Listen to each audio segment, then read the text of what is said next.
Hello everyone, यहाँ पर मैं कुछ यूपीएससी मेंस में ऐसे पेपर किस तरीके से आपकी रैंक को 3 डिजिट से सिंगल डिजिट तक पहुंचा सकता है। और इस वीडियो में इस पीडीएफ में मैं सारी चीज़ें आप लोगों के साथ शेयर करूंगी कि कैसे कैसे टॉपर्स ने क्या क्या तरीके अपनाए, किस तरीके के ऐसे लिखे और किस तरीके का ऐसे लिखने पर किस तरीके का एग्जाम्पल पुट किया और इतने अच्छे मार्क्स आए। मानो कि जो ऐसे की अच्छी अप्रोच नहीं बनाते हैं ना, वो 90 नंबर तक अटक कर रह जाते हैं, लेकिन जो ऐसे पर थोड़ा सा काम कर लेते हैं ना, वो 150 प्लस भी नंबर पाते हैं और उन्हीं की रैंक सिंगल डिजिट पहुंच जाती है। ऐसे ना इतना ज्यादा हेल्पफुल होता है यूपीएससी मेंस में कि आपकी अगर आपके ऑप्शनल में भी मार्क्स कम आ रहे हैं ना, तो भी बैलेंस कर ले जाएगा।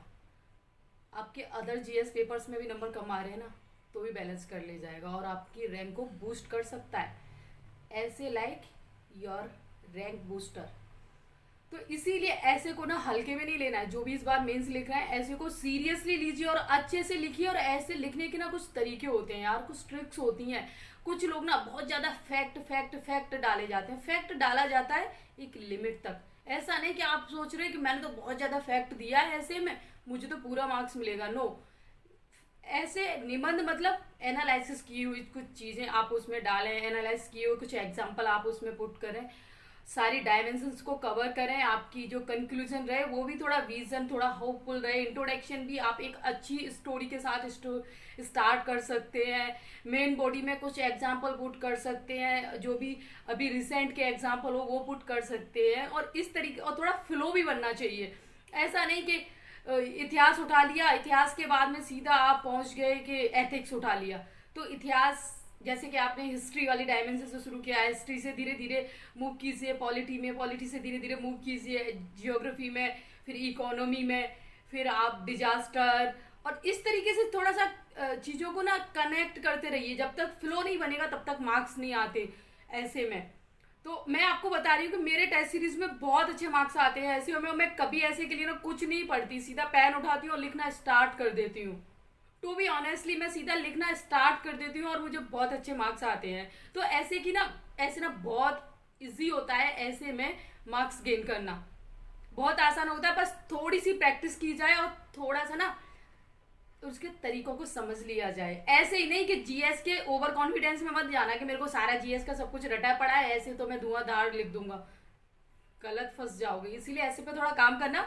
चलिए मैं यहाँ पे कुछ टॉपर्स की स्ट्रेटेजी और 140 प्लस मार्क्स कैसे लाए जा सकते हैं वो शेयर करती हूँ। चलिए स्टार्ट करते हैं।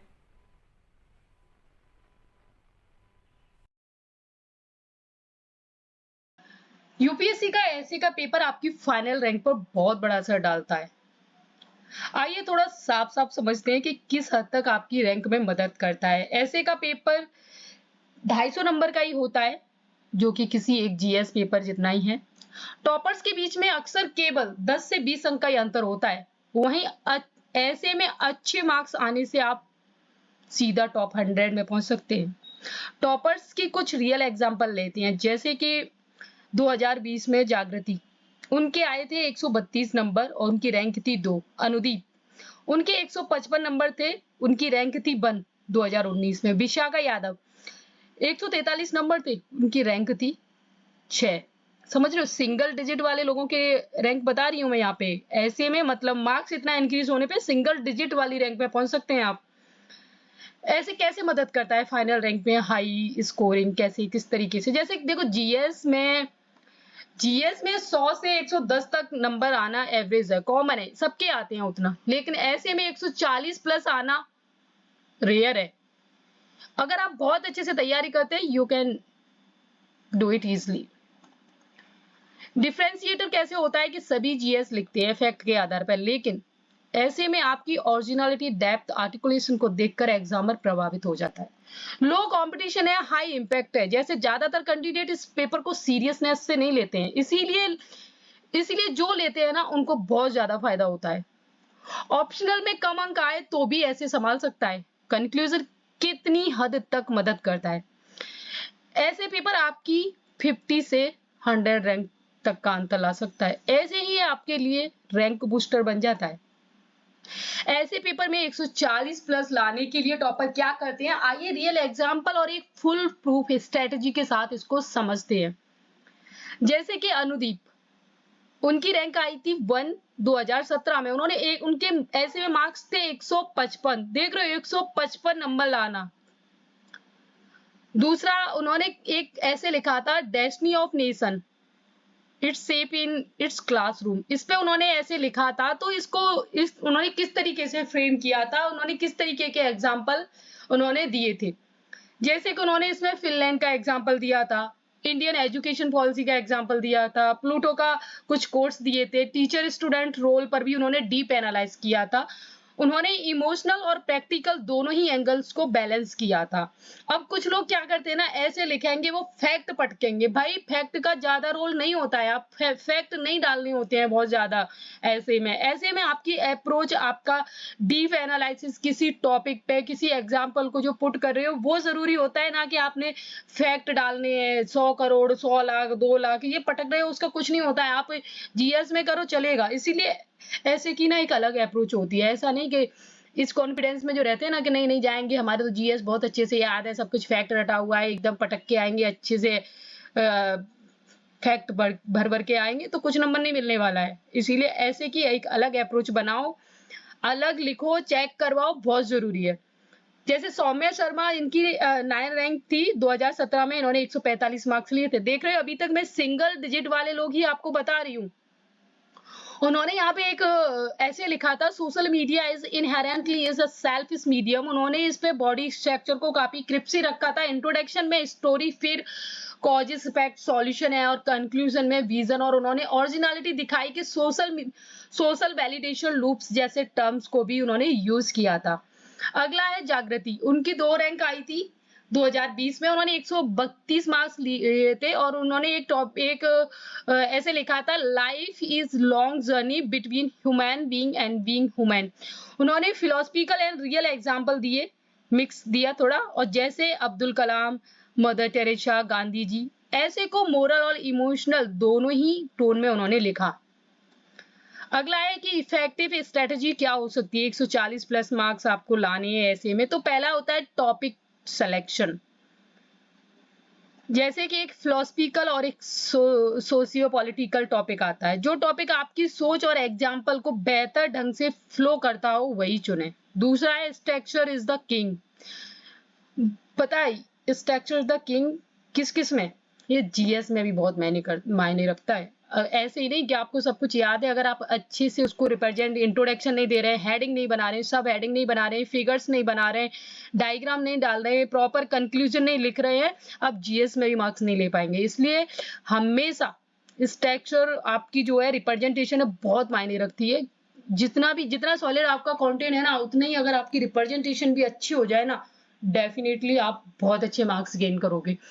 इंट्रोडक्शन एक स्टोरी या कोर्स से उन्होंने शुरू किया। जैसे कि एक बच्चा जो स्कूल नहीं जाता है, वो देश के भविष्य को 10 साल पीछे कर सकता है, इस तरीके का आप एग्जांपल दे सकते हैं। इसमें बॉडी में 4 से 5 पार्ट्स में डिवाइड कर सकते हैं।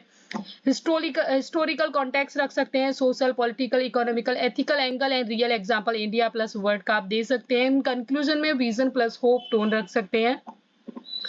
Inspirational ending plus quote APJ Kalam and Gandhi ji के कोट्स आप रख सकते हैं। लैंग्वेज एंड टोन सरल लेकिन प्रभावी शब्दों का इस्तेमाल करें। हाई बुकेब की जरूरत नहीं है, क्लैरिटी यानी इमोशनल मैच्योरिटी जरूरी है। उसके बाद में प्रैक्टिस प्लस फीडबैक, हर हफ्ते एक ऐसे लिखो और किसी से चेक करवाओ, टीचर या कोई आपका मित्र हो सकता है। सेल्फ रिव्यू करो, क्या मेरा ऐसे एक थॉट जर्नी देता है। अगला है कि source to read, toppers copy, Vision IAS, Forum IAS की वेबसाइट पे आप देख सकते हैं। साथ ही आप अपने कुछ कोर्स का भी नोट्स बना लो, कुछ अच्छे अच्छे कोर्स आप देख सकते हो। बाकी आपको कुछ और अच्छे पॉइंट्स चाहिए ना, योजना या कुरुक्षेत्र में से एक पकड़ लो, दोनों नहीं पकड़ना, दोनों के चक्कर में तो आप एक भी नहीं पढ़ पाओगे अच्छे से, किसी एक को फॉलो करो।